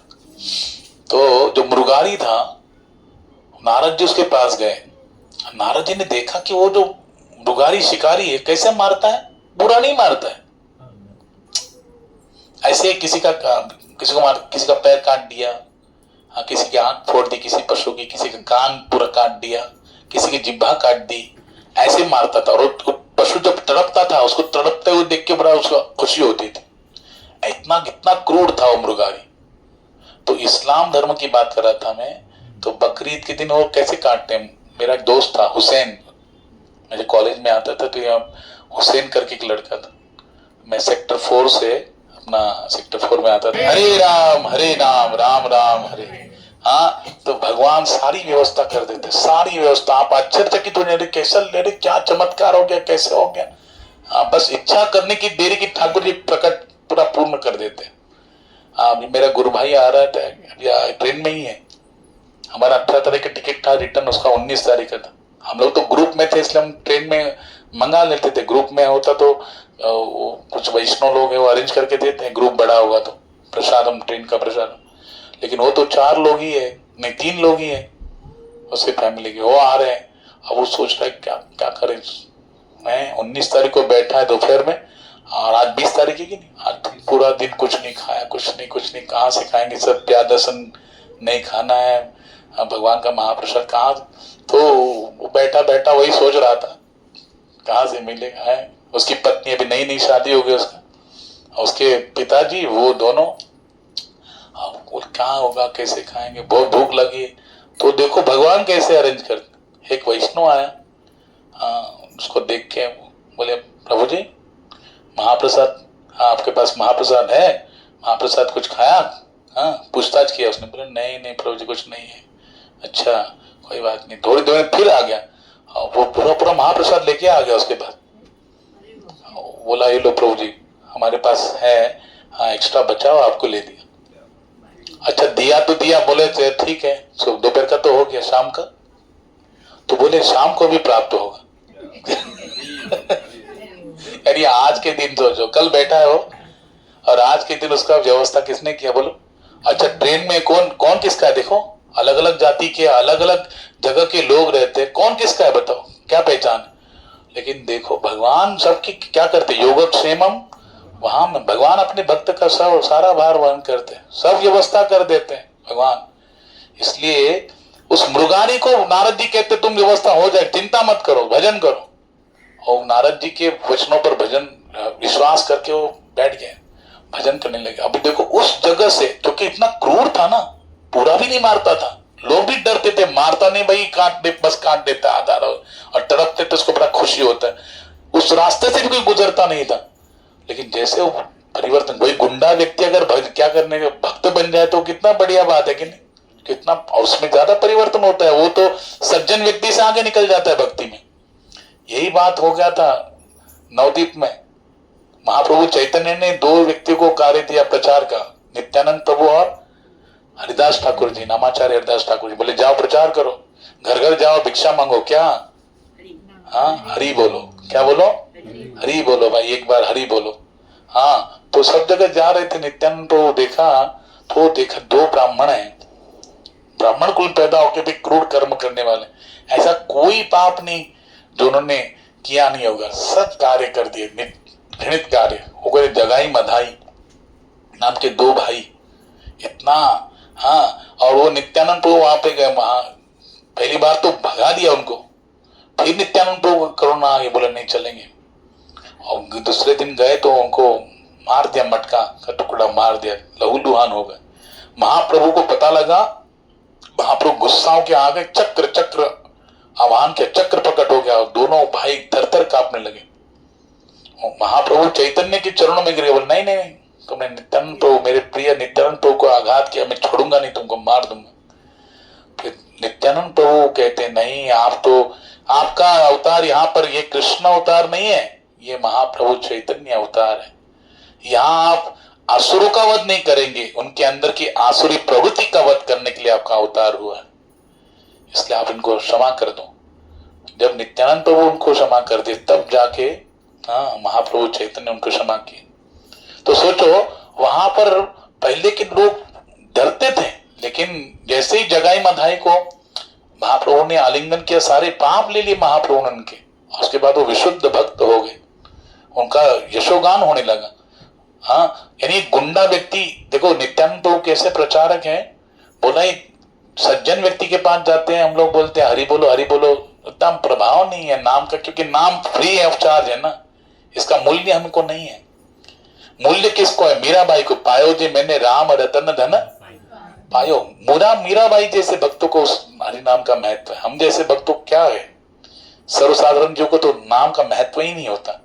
लेकिन नित्यानंद तो इतने भारी प्रचार बोले, ये गुंडा अगर सुधर जाएंगे तो सब लोगों को प्रभाव पड़े। गुंडा व्यक्ति नाम से सुधर सकता है तो हम जैसे लोगों का उद्धार क्यों नहीं होगा? इसलिए उन्होंने उसको सुधारा। वैसे ही इस बुगारी को नारद जी ने क्या किया? हरिनाम दिया। वो भजन करने लगा तो लोग पहले वहां उस रास्ते जाने से डरते थे, लेकिन पता लगा कि अरे भगत बन गया, माला करता है, हाँ बड़ा तिलक धारण करता है, कंठी धारण किया, भजन कर रहा है। तो लोग बाग पहले के लोग ऐसे नहीं थे। क्या करते थे? कुछ ना कुछ साधु के पास जाते तो क्या करते थे? भेंट वस्तु लेके जाते थे। तो उसके पास भेंट वस्तु आने लगी, खाने पीने का सामान खुद आने लग गया। इतना परिवर्तन हो गया। तो उतना यानी इतने सारा प्रचार हो गया उसका नाम का, इतना कीर्ति फैल गया कि मतलब जरूरत से ज्यादा आने लगा, उसको जरूरत भी नहीं पड़ती थी। और कुछ समय के बाद, कुछ काल के बाद नारद जी उसी रास्ते से चल रहे थे, तो जैसे ही पता लगा नारद जी का दर्शन करने तो जा रहा है, गुरुदेव का दर्शन करने के लिए, तो जंप लगा के जा रहा है। और जहां नारद जी के पास पहुंचा तो अपनी जो उत्तरी है ना, उसको ऐसे झाड़ के, जमीन पे झाड़ के फिर उसने प्रणाम किया। तो नारद जी बोले ऐसा क्यों किया भाई, ऐसे क्यों आ रहे? बोले नहीं, छोटे छोटे कीटक, मूंगिया चींटियां जो थी, कहीं मेरे पैर के नीचे के मर न जाए, उनका अपराध मुझे नहीं लगे, पाप नहीं, इसलिए मैं ऐसे आ रहा। तो नारद जी बोले देखो कितना परिवर्तन आ गया है। जो तड़पा के किसी का कान काट लेता था, किसी का हाथ काट लेता था, किसी का पैर काट लेता था, आंख फोड़ देता था, जीवा काट लेता था, तड़पता था पशु, उसको खुशी होता था, आज इतना हरिनाम के भजन से हाँ इतना परिवर्तन आ गया कि चींटी तक को क्या कर रहे बोलो, कहीं मर न जाए, ये इसका ध्यान रखता है। इतना परिवर्तन आया किसके संगति के कारण बोलो? नारद जी की संगति के कारण और हरिनाम के भजन के कारण। इसलिए यहाँ पे जड़ भरत महाराज कह रहे कि तुमने जो ये किया है ना, हाँ तुम्हारा जो भी प्रश्न किए थे उसका सटीक उत्तर दिया, मुझे कोई तुम्हारी पालकी ढूंढने में कष्ट नहीं। लेकिन यहाँ पर जो रघुगन राजा है वो देखता है, बोला नहीं ये कोई साधारण व्यक्ति तो है नहीं, हाँ हक्के बक्के रह गए। उनके हृदय में मजबूती से बंधी अहंकार की गांठ ढीली हो गई और फिर तुरंत पालकी से नीचे उतर गए। अभी तक रघुगन राजा कहाँ पे तो पालकी में बैठे, और उनकी पालकी को रघुगन राजा वहां पे राजा को जड़भरत महाराज उपदेश कर रहे, पालकी से बाहर आए और भूमि पर गिरते हुए जड़भरत महाराज के चरणों पर सिर टिका दिया, क्षमायाचना करने लगे। उन्होंने ब्राह्मण के प्रति अपराध करने का उनको भय था। किससे भय था बोलो? ब्राह्मण के चरणों में। तो नम्रता तथा पश्चाताप से भरी वाणी ने उन्हें कहा, है ब्राह्मण आप इस संसार में पूरी तरह छिप कर अन्यों के अनजान विचरण कर रहे हैं। आप कौन हैं? आपको पहचान नहीं पा रहा हूं। हाँ क्या आप कोई विद्वान ब्राह्मण है या संत है, या फिर आप दत्तात्रेय जैसे महान मुक्त आत्माओं में से कोई है? आप यहाँ क्या कर रहे हैं? कहाँ है? कहीं ऐसा तो नहीं कि आप यहाँ केवल हमारा उद्धार करने के लिए आए हैं? अभी कौन कह रहा है ये? हाँ अभी थोड़ी देर पहले उनको डांट रहा था, हाँ उनको प्रताड़ित कर रहा था, दंड दूंगा ऐसा बोल रहा था, यमराज के बाद मेरा ही नंबर आता है ऐसा बोल रहा था। और अभी थोड़ा सा उन्होंने अपना परिचय दिया, हाँ अपने वाणी का प्रभाव दिखाया, अपने ज्ञान का प्रभाव दिखा, तो अभी क्या बोलते हैं, कहीं आप दत्तात्रेय के जैसे महान भक्त तो नहीं है, कोई महान संत तो नहीं है, हाँ मुझसे कोई अपराध तो नहीं घटित हो रहा है। देखो यहाँ पे बहुत सुंदर बात बताते रघुगन राजा कि हे द्विजवर, मुझे ना इंद्र के वज्र का भय है, ना शिव जी के त्रिशूल का, ना यमराज के यमदंड का, तीनों का भी भय नहीं, ना वज्र का, ना शिव जी के त्रिशूल का, ना यमराज के यमदंड का। तो किसका भय है? यदि मुझे भय है तो इस बात का भय है कि किसी ब्राह्मण के चरणों में अपराध न हो जाए। क्योंकि ब्राह्मण के चरणों में अपराध हो जाए तो देखो, अन्य किसी के चरणों में अपराध हो जाएगा तो क्या होगा, एक जिसने किया वही मरेगा, लेकिन ब्राह्मण के चरणों में अपराध हो गया तो पूरा कुल का विनाश हो जाएगा। क्या हो जाएगा? पूरा कुल का विनाश हो जाएगा। इसलिए मुझे बड़ा डर लगता है। आपके वचन आपके उच्च आध्यात्मिक स्तर को उजागर कर रहे हैं, परंतु प्रतीत होता है कि आपने अपने गुणों को छिपा कर रखा है। क्यों आप एक मूर्ख जैसा वेश बनाकर विचरण कर रहे हैं? अब रोगन राजा सब पूछ रहा है, हे महापुरुष, आपने अभी अभी जो कहा वो अक्षरशः सत्य है, परंतु मुझ जैसे अज्ञानी जनों के लिए ये गूढ़ बातें समझ पाना बड़ा कठिन है, सहज नहीं है। कृपया आप अपने वक्तव्य को स्पष्ट रूप से समझाएं। आप जो कह रहे हैं इन बातों को थोड़ा और स्पष्ट रूप से एक्सप्लेन करें, विस्तार से कहें। मुझे लगता है कि आप भगवान कपिल देव के प्रतिनिधि बनकर इस संसार में मानव जाति के कल्याण के लिए प्रकट हुए हैं। अब इनका क्या कर रहा है, ग्लोरिफिकेशन कर रहा है, प्रशंसा कर रहा है, स्तुति कर रहा है, क्योंकि अब पता है, पहचान गया ना कि कोई बड़े विशुद्ध महात्मा है। ये बेकार में उनको मूर्ख समझ रहा था, दंडित करने की सोच रहा था। अब शरणागत होकर कहते हैं, गुरुदेव कृपया मुझे बताइए कि संसार में सर्वाधिक सुरक्षित आश्रय क्या है। प्रश्न किया, सबसे बड़ा आश्रय क्या है। और मेरे विचार में आप हम सबकी परीक्षा लेने के लिए आए हैं, और हम में से कौन मनुष्य है और कौन नहीं, ये आपने परीक्षा करने के लिए आए हैं। इसलिए मुझे ज्ञान प्रदान कीजिए, सबसे बड़ा आश्रय क्या है। संसारिक जीवन से अत्याधिक आसक्त होने के कारण मैं आध्यात्मिक दृष्टि से नेत्रहीन हो चुका हूं। मेरा कोई आध्यात्मिक दृष्टि नहीं, सब भौतिक दृष्टि है। अज्ञानी हूं, आप मुझे ज्ञान प्रदान कीजिए। मैं आपको याचना कर रहा हूं कि मुझे दिव्य ज्ञान प्रदान करके मेरे अज्ञान को नष्ट कीजिए। चक्षुदान दिलो यही जन्मे जन्मे प्रभु से दिव्य ज्ञान हृदय प्रकाश, प्रेम भक्ति जहां है ते अविद्या विनाशायाति, वेदे गाय हार चरित, श्री गुरु करुणा सिंधु अधम जनार बंधु, लोकेनाथ लोकेर जीवन। हाँ प्रभु करो दया, देह मोरे पदे छाया, एबे जस कुशुक त्रिभुवन। यानी आश्रय मांगते हैं, अज्ञान को दूर करने की बात करते हैं। कृपया वो मार्ग बताइए जिससे आध्यात्मिक मार्ग रास्ते में पथ पर प्रगति कर सकूं। अब देखो, राजा रहुगन की शंकाओं को व्यक्त करते हुए कहा, राजा गौरव ने, कि आपने कहा कि आप परिश्रम से थके नहीं हैं। अभी पालकी ढो रहे थे ना जड़ भरत महाराज, किसकी? राजा रहुगन की। तो राजा रहुगन पूछता है, आपने कहा कि मेरी पालकी ढोते हुए आप थके नहीं। निसंदेह आत्मा शरीर से पूरी तरह परे है, परंतु फिर भी, अब देखो यहाँ पे एक बहुत बड़ा बात रहुगन राजा कह रहा है कि आत्मा शरीर से पूरी तरह अलग है, लेकिन फिर भी जब शरीर सुख दुख तथा थकान का अनुभव करता है, अभी देखो शरीर को सुख दुख होता है कि नहीं? अगर आपको आपका पसंद रसगुल्ला, समझो अभी प्रांजल ने बोला रसगुल्ला है, माता जी को अच्छा लगता है, खिलाओ पप्पा सबके लिए रसगुल्ला, और रसगुल्ला खाएंगे तो क्या होगा, दिल गार्डन गार्डन हो जाएगा, है कि नहीं? दिल से आशीर्वाद निकलेगा। और वही अगर हमको थोड़ा सा जो सब्जी नहीं पसंद है, वो करेले का सब्जी दे दी तो क्या निकलेगा? बोले क्या दिया है। बताओ, तो शरीर को क्या होता है, सुख दुख का क्या हो रहा है, अनुभव हो रहा है। थकान का अनुभव होता है कि नहीं होता है, बोलो। तो ऐसा प्रतीत होता है कि आत्मा भी उससे प्रभावित हो रही। शरीर जब थकान का अनुभव कर रहा है, शरीर जब सुख दुख का अनुभव कर रहा है, तो प्रतीत होता है कि आत्मा भी उससे प्रभावित हो रही, वो भी उस सुख दुख का और थकान का अनुभव करती होगी।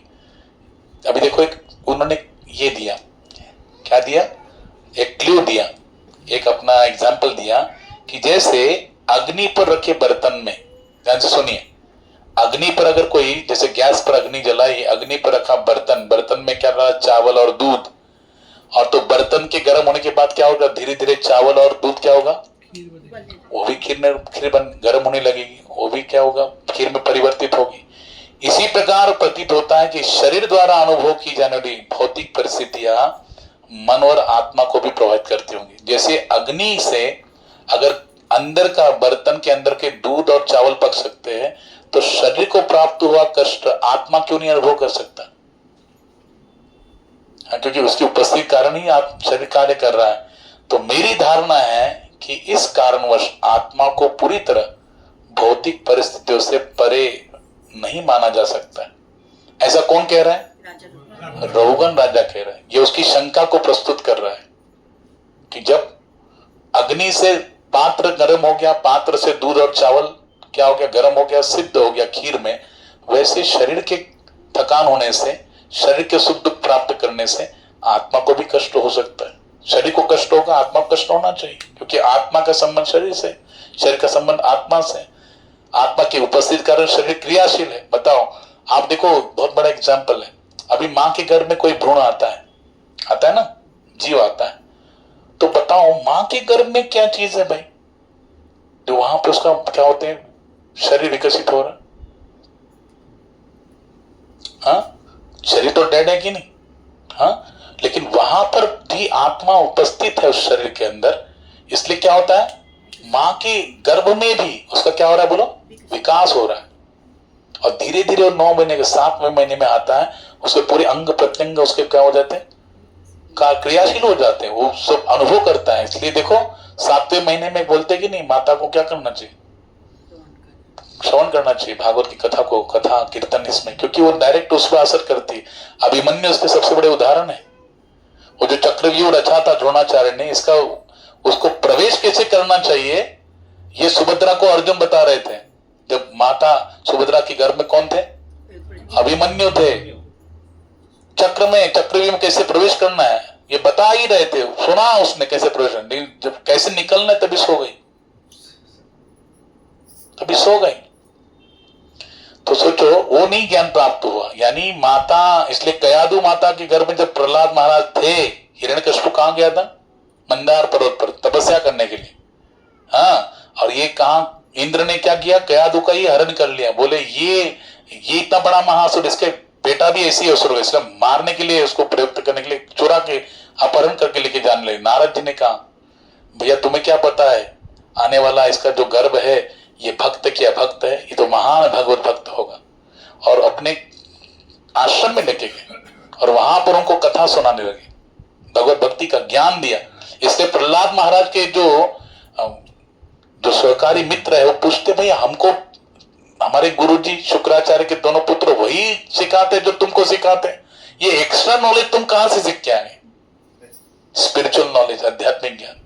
तो बोले ये मेरे गुरुजी थोड़ी है, मैं तो अपने माँ के घर में ही सीख के आया हूं। हाँ, मतलब क्या हुआ, बालक जब माँ के गर्भ में होता है तो माँ अगर श्रवण करती है तो उसका सीधा डायरेक्टली असर किस पे होता है, बच्चे है ना। एक बार एक डॉक्टर पास एक माता गई, बोला मेरा बालक देखो ना बार बार इधर हाथ डालता है, इधर डालता है। बोले क्यों, हाँ, तो बोले कि जब गर्भ में थी तो क्या करती थी, बोले फोन पे ज्यादा बात करती, बोले डायरेक्ट, इसीलिए उसका इस पे बच्चा कहाँ पे हाथ डालता है, मुंह में हाथ डालता, लेकिन बच्चा ऊपर डालता है। बताओ, बार बार हाथ हटाओ फिर ऊपर डालता, क्योंकि किसका हो गया, डायरेक्ट गर्भ संस्कार हो गया कि, हाँ, यानी जो माँ करेगी उसका असर किस पे होगा, बच्चे पे होगा। तो यहाँ पर कह रहे हैं रोगन राजा को, रोगन राजा कह रहे हैं जो, क्योंकि उसका संबंध है, वैसे शरीर को दुख हो रहा है तो आत्मा को भी कष्ट होना चाहिए, वो क्यों नहीं हो रहा है। मेरी धारणा है कि इस कारणवश आत्मा को पूरी तरह भौतिक परिस्थितियों से परे नहीं माना जा सकता। यद्यपि यह भौतिक संसार सर्वोच्च वास्तविकता नहीं है, परंतु बद्ध जीव को अत्यंत गहराई से प्रभावित अवश्य करती, समझा ना। लेकिन यद्यपि भौतिक कार्य अस्थायी है, परंतु उन्हें असंत नहीं कहा जा सकता। अब देखो ये बहुत डिटेल में है, इसलिए मैं ज्यादा आपको ये नहीं कहूंगा, हम लोग स्टेप बाय स्टेप इसको जाएंगे, नहीं तो आज के दिन सब ऊपर से चला जाएगा, फिर बोलेंगे क्या सुना, कुछ नहीं हाथ में आएगा। कहने का भाव क्या है, थोड़ी बात समझिए कि अभी रोगन राजा को जो एक्सप्लेनेशन किया जड़भरत महाराज ने कि आत्मा और शरीर अलग अलग तत्व है, लेकिन फिर जड़भरत महाराज को रोगन राजा क्वेश्चन कर रहे हैं कि जब शरीर का संबंध आत्मा से है, आत्मा का संबंध शरीर से है, तो शरीर थकान को प्राप्त होता है, शरीर सुख दुख का अनुभव करता है, कष्ट का अनुभव करता है, तो आत्मा क्यों नहीं करती, ये उनका सवाल है। हाँ, अब वो अज्ञानता वो ऐसे कह रहे हैं, एग्जाम्पल देने के लिए उन्होंने क्या कहा, पात्र अग्नि के ऊपर पात्र, पात्र में दूध चावल खीर बनी, वैसे ही आत्मा का संबंध शरीर से, इसलिए जो शरीर को कष्ट होगा वो आत्मा को भी होना चाहिए। अब जड़भरत महाराज इस पे क्या आंसर देंगे हम लोग नेक्स्ट सत्र में श्रवण करेंगे, क्योंकि यही है नॉलेज। इसको कहते हैं भगवत ज्ञान, इसको कहते हैं आत्मज्ञान, इसको कहते हैं आत्म साक्षात्कार का विज्ञान। हाँ, जो हमको अनुभव करना है, समझेगी नहीं, हमको सबको ये अनुभव करना है, हमको सबको ये रियलाइज करना है, तभी हम लोग सेल्फ रियलाइज सोल कहेंगे, आत्म साक्षात्कारी कहनाएंगे। और ये करने के लिए भगवान ने हमको ये मनुष्य जीवन दिया है। हाँ, इसलिए कोशिश कीजिए भागवतम को ठीक से समझने के लिए। अगर कोई क्वेश्चन हो, जिज्ञासा, तो वो भी पूछ सकते हैं आप, समझे ना, केवल सुनने का नहीं, आपको क्वेश्चन है तो पूछ सकते हैं। जिज्ञासा का निराकरण करने की कोशिश करेंगे हम लोग इस शास्त्र के आधार पर। हरे कृष्ण कृष्ण कृष्ण हरे हरे, हरे राम राम राम हरे हरे। ग्रंथराज श्रीमद् भागवत महापुराण की हिताय।